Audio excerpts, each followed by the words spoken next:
Sa paggunita sa ika-113 anibersaryo ng kalayaan ng Pilipinas noong ika-12 ng Hunyo, pinili ni Vice Mayor Belen Fernandez na ipagdiwang ito kasamang higit kumulang 500 kabataan sa Barangay Salisay, kasamang makinatawan ng Department of Education para sa isang tree planting activity sa Salisay Elementary School.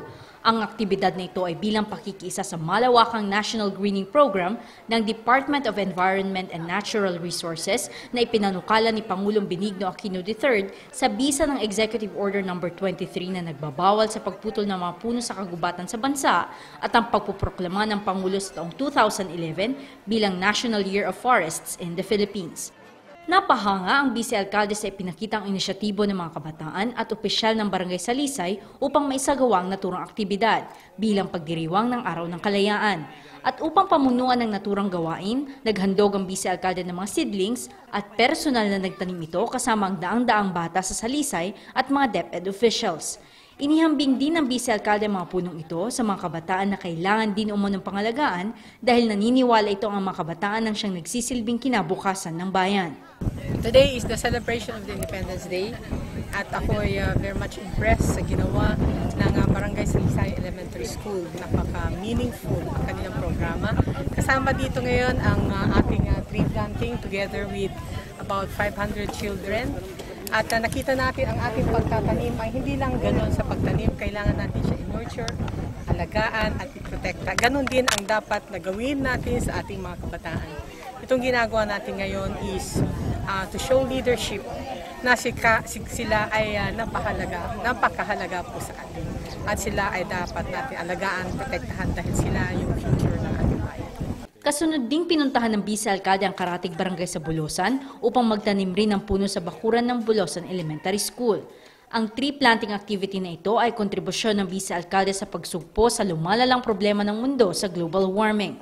Naniniwala si Fernandez na ang pagtatanim at pag-aalaga sa mga punong itinanim ay siyang mabisang solusyon pa rin upang mabawasan ang problema sa baha sa lungsod at upang hindi na maulit ang nangyaring baha noong bagyong Pepeng. Kaugnay nito, ilulunsad din ni Fernandez kasama ang DepEd Dagupan at Dangerous Drugs Board ang isa pang mass tree planting activity sa darating na ika-26 ng Hunyo sa Barangay Salisay, kasabay ng selebrasyon ng International Day of Drug Abuse Prevention and Illicit Trafficking.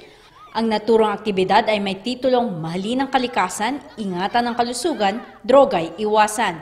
Inaasahan naman ng Vice-Alcalde ang buong suporta ng mga sangguniang kabataan sa lungsod sa pamumuno ni SK Federation President Chester Gonzales. Nagtanim po tayo ng 1,000 trees together with yung mga kabataan ng Bulusan, Salisay at yung mga ibang barangays and of course some of the SK chairman. So I would like to inform Councilor Gonzales na I'll be expecting 100% attendance on June 26 for the tree planting. And DepEd will be coordinating with you aside from yung mga staff ko na iba sa Sangguniang Panlunsod. Ginagawa rin umano ito ni Fernandez upang magsilbing ehemplo sa mga kabataan sa pagpapahalaga sa kalikasan at sa pagpapaunawa sa mga ito na ang bawat punong itatanim at mabubuhay ay mahalaga hindi lamang upang mapangalagaan ang kalusugan, kundi upang matiyak na ang kapaligiran ay mananatiling matatag upang madatnan pa ito ng susunod na henerasyon. Kalayaan sa paninindigan ng bayan!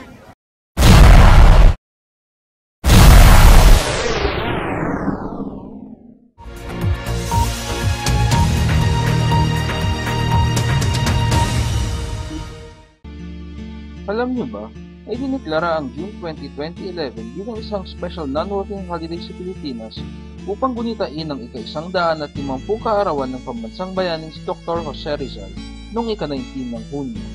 Isinilang si Jose Protasio Rizal Mercado y Alonso Realonda sa Calamba, Laguna noong ika-19 ng Hunyo taong 1861. Siya ang pangpito sa 11 anak ni Francisco Mercado at Teodora Alonso.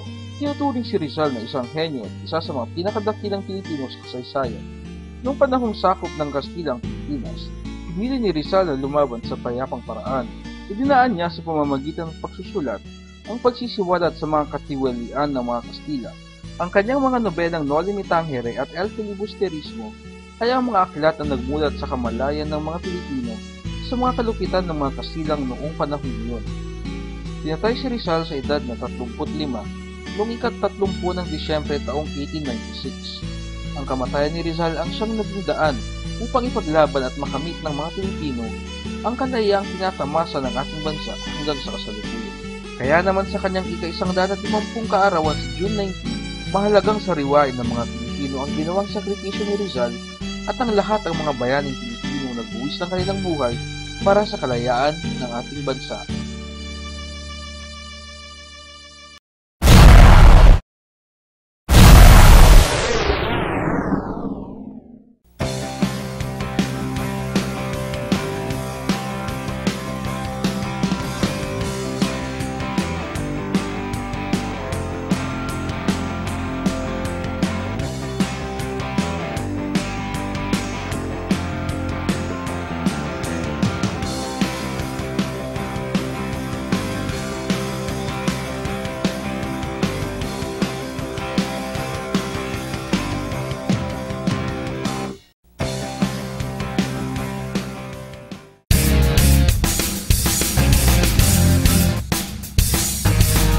Natunghayan ngayong araw sa The Session Hall. PNP Dagupan itinangging may huweteng muli sa lungsod. Pero Councilor Chito Samson hinilingang mas mahigpit na pagmumonitor ng pulisya ukol dito. Operasyon ng HLI ginagawa raw kasing front ng iligal na sugal na huweteng. Issue ng pagpapataw ng business tax sa mga pribadong paaralan sa lungsod, umakyat na sa korte. Samahan ng private schools, colleges at universities, hihintayin na lamang umano ang hatol ng hukuman sa kanilang petisyon laban sa lokal na gobyerno ng Dagupan. Vice Mayor Belen Fernandez nilino ang pahayag ni SK Federation President Chester Gonzales ukol sa di pag-imbita sa kanya sa ginanap na anti-drug abuse seminar. Vice Alcalde sinabing wala itong kaso dahil may susunod pang seminar kung nais lumahok ng iba pang kabataan sa lungsod.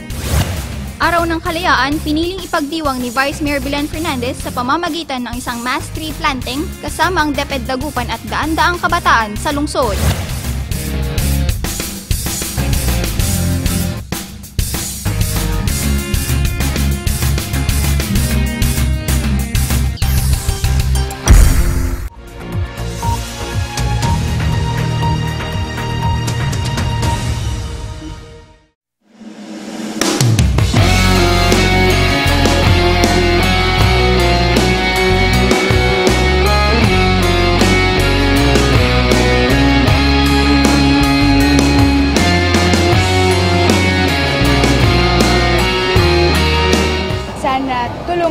Tulungan yung Red Cross. Ngayon po, we're very proud to say, nag-grant na ng DOH pagiging regional blood center ng Red Cross Pangasinan, Dagupan City, San Carlos City Chapter. We need regular blood donors para ma-ensure na meron tayong safe blood na mabibigay sa mga taong nangangailangan. Let's help people. Let's not just help them, but extend people's lives.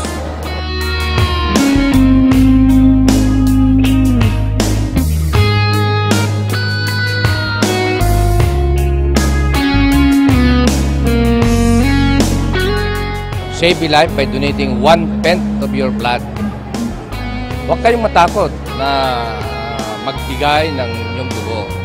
If you are qualified to donate, magbigay tayo. Ang importante, tayo po ay nakakapag-save ng buhay.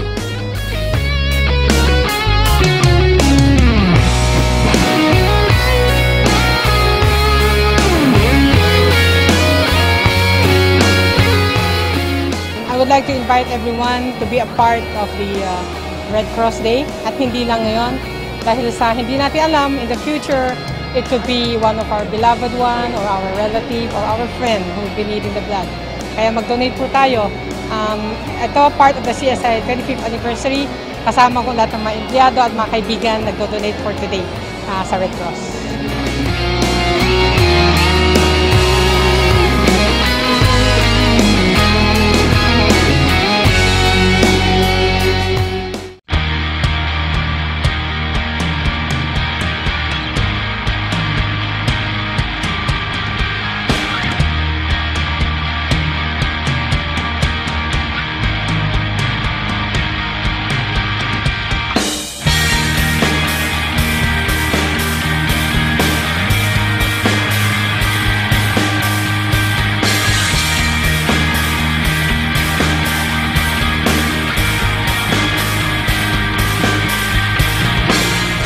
this milestone, we bring you the CSI 25th Anniversary Raffle Promo.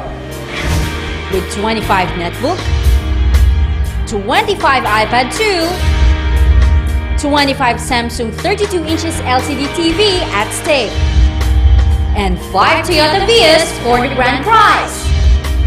Continue shopping at all CSI outlets, buy 500 pesos worth of retail or 1,000 pesos worth of wholesale purchase of participating products and get one raffle coupon. Write your name, address, telephone number, and signature on the raffle coupon.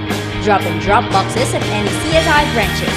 Draw date will be on September 18, 2011 at CSI The City Mall, Lucao District, Dagupan City. CSI. 25 years of great partnership with trusted products and corporations. 25 years of excellent service and savings. 25 years of value in every family. Own a sari-sari store, food cart franchise, educational plan, or buy the latest gadgets. Make your dreams happen because Alaska and CSI 25th Anniversary brings you Alaska's Papremyo Raffle Promo. From June 16 to August 28, 2011, simply buy 200 pesos worth of retail or 500 pesos worth of wholesale purchase of Alaska products at all CSI branches to get one raffle coupon. Write your name, address, telephone number, and signature on the raffle coupon and drop boxes at any CSI branches near you. Raffle draw will be on August 28, 2011 at CSI The City Mall, Lucao District, Dagupan City. 10 winners of 25,000 will be chosen for the second prize and 10 winners of 100,000 for the first prize, or more than 1 million pesos at stake. Hurry and join Alaska and CSI Alaska's Papremyo. 25 years of great partnership and 25 years of savings and service to every family.